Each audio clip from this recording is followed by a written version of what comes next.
पुणे शहरातील वाहतूक कोंडीवर उपाय म्हणून आजपर्यंत अनेक प्रकल्प राबवण्यास सुरुवात करण्यात आली आहे. मात्र आता यामध्ये आणखी एका प्रकल्पाची भर पडणार आहे, ज्यासाठी तब्बल 9,000 कोटी रुपये खर्च अपेक्षित असल्याचं सांगितलं जात आहे. हा प्रकल्प आहे SCMTR अर्थात हाय कॅपॅसिटी मास ट्रान्झिट रूट, जो तब्बल 36 किलोमीटरचा एलिव्हेटेड मार्ग असणार आहे. पण आता यामुळे नेमकं कसा फायदा होणार, याचं वैशिष्ट्य काय असेल आणि तो कशा पद्धतीने राबवला जाणार, याबद्दलच जाणून घेणं महत्त्वाचं झालंय. चला तर मग कोट्यावधी रुपये खर्च करून महापालिका नागरिकांना नेमकं काय देणार, याबद्दलच सविस्तर व्हिडिओच्या माध्यमातून बोलूया. नमस्कार, मी रामेश्वरी आणि तुम्ही पाहताय कट टू कट. पुण्यातील वाहतूक कोंडी हा आता केवळ डोकेदुखीचा विषय राहिलेला नाहीये, तर शहराच्या विकासापुढील सर्वात मोठा अडथळा देखील बनलाय. कारण दररोज हजारो लाखो वाहनं रस्त्यांवर उतरतात आणि प्रमुख चौकांमध्ये तासनतास वाहतूक खोळंबते.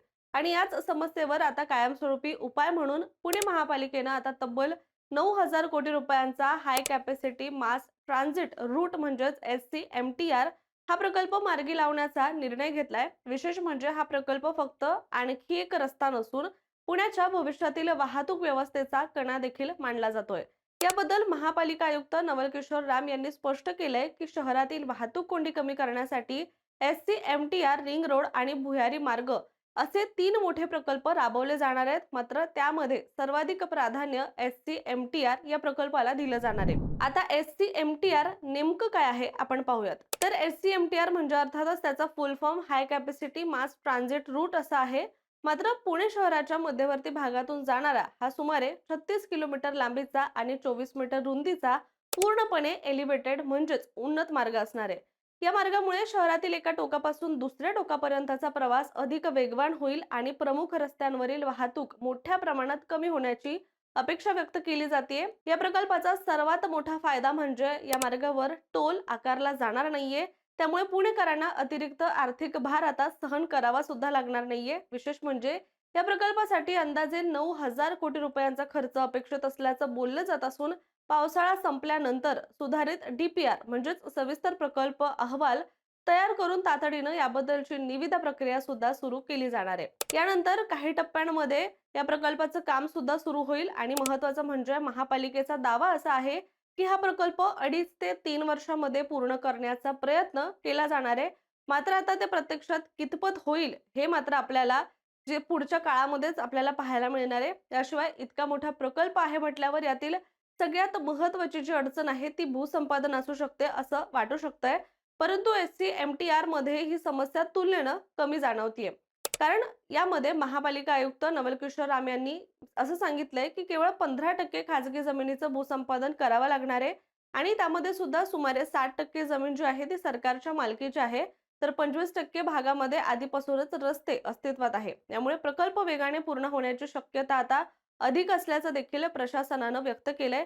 कारण सगळ्यात मोठा अडथळा म्हणजेच भूसंपादन आता यातला दूर झालाय. यातील आणखी एक महत्त्वाची बाब म्हणजे आराखड्यानुसार SCMTR आणि पुणे मेट्रोचे मार्ग हे जवळपास 10 ठिकाणी एकमेकांना छेद देत आहेत. त्यामुळे मेट्रो प्रशासनाशी चर्चा करून अंतिम आराखडा सुद्धा तयार केला जाणार आहे, जेणेकरून भविष्यामध्ये कोणतीही तांत्रिक अडचण निर्माण होणार नाही. त्याचबरोबर हा प्रकल्प BOT या कार्यपद्धतीनं तयार होणार नाहीये, म्हणजेच खाजगी कंपनी टोल वसूल करून गुंतवणूक वसूल करणार नाही. तर यासाठी सध्या 2 पर्यायांचा विचार केला जातो. यातील पहिला पर्याय म्हणजे HAM म्हणजेच हायब्रिड ॲन्युइटी मॉडेल अर्थात संमिश्र वार्षिक देयक पद्धत.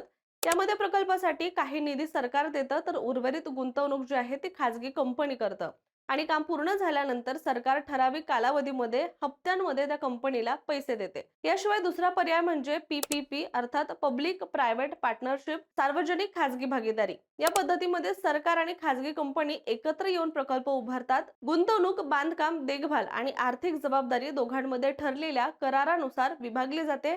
त्यामुळे आता या दोन्ही पर्यायांकरिता सुद्धा आर्थिक आणि तांत्रिक सल्लागारांची नियुक्ती केली जात असून स्वतंत्र प्रकल्प कक्ष देखील स्थापन करण्यात येणार आहे. दरम्यान मगाशी म्हटल्यानुसार राज्य सरकारनं पुण्यातील वाहतूक कोंडी सोडवण्यासाठी केवळ SCMTR वर भर दिलेला नाहीये, तर यासोबतच आणखी 2 मोठे प्रकल्प देखील प्रस्तावित आहेत. यातील पहिला म्हणजे 83 किलोमीटर लांबीचा पुणे रिंग रोड, ज्यासाठी सुमारे 27,000 कोटी रुपये खर्च अपेक्षित असल्याचं सांगितलं जातंय आणि या प्रकल्पासाठी 44 गावांमधून भूसंपादन देखील करावं लागतंय. आणि यानंतर दुसरा पर्याय येतो तो म्हणजे भुयारी मार्गांचा. मात्र हा प्रकल्प जो आहे तो गरजेनुसार राबवला जाणार आहे. महत्त्वाचं म्हणजे SCMTR रिंग रोड आणि बोगदे हे तिन्ही प्रकल्प एकमेकांना जोडलेले असतील. म्हणजेच शहरातील वाहतुकीचं संपूर्ण नेटवर्क जे आहे ते एकात्मिक पद्धतीने सुद्धा विकसित करण्याचा सरकारचा प्रयत्न आहे. दरम्यान राज्य सरकारनं नुकतीच मुख्यमंत्री देवेंद्र फडणवीस यांच्या अध्यक्षतेखाली उच्चस्तरीय समिती सुद्धा स्थापन केली आणि या समितीचं उद्दिष्ट पुण्यातील वाहतूक कोंडी सोडवण्यासाठी SCMTR, रिंग रोड आणि भुयारी हे तिन्ही प्रकल्प सुद्धा गतीनं मार्गी लावणं हे आहे. शिवाय जागेची कमतरता असलेल्या भागांमध्ये भुयारी मार्गांचा पर्याय वापरण्याची संकल्पना मुख्यमंत्री फडणवीस यांनी यापूर्वीच मांडली होती आणि यासोबतच नवल किशोर राम यांनी या प्रकल्पाबाबत काही महत्त्वाचे मुद्दे देखील स्पष्ट केलेले आहेत. त्यातील पहिला मुद्दा म्हणजे SCMTR हा शहरातील वाहतुकीसाठी सर्वाधिक महत्त्वाचा प्रकल्प असल्यामुळे त्यालाच प्रथम प्राधान्य सुद्धा दिलं जाणार आहे. दुसरा म्हणजे या मार्गावर टोल आकारला जाणार नाहीये. तिसरा मुद्दा असा आहे की SCMTR, रिंग रोड आणि बोगदे पूर्ण झाल्यानंतर पुण्यातील वाहतूक कोंडीचा प्रश्न मोठ्या प्रमाणात कमी होईल. चौथा मुद्दा, रिंग रोड पूर्ण झाल्यानंतर शहरातील जड वाहनांची वाहतूक जी आहे ती सुमारे 40% घटणार आहे. पाचवा मुद्दा म्हणजे तिन्ही प्रकल्पांसाठी आंतरराष्ट्रीय आर्थिक आणि प्रकल्प सल्लागारांची नियुक्ती केली जाणार आहे. मात्र आता याच आधी सुद्धा पुण्यामध्ये अनेक महत्वाकांक्षी प्रकल्प जाहीर करण्यात आले आणि त्यांना सुद्धा काही प्रमाणात विलंब झाला. त्यामुळे आता सर्वात मोठा प्रश्न असा आहे की SCMTR खरंच हा प्रकल्प 3 ते 2.5 वर्षामध्ये पूर्ण होणार का? की पुणेकरांना अजून काही वर्ष वाहतूक कोंडीचा सामना करावा लागणार आहे?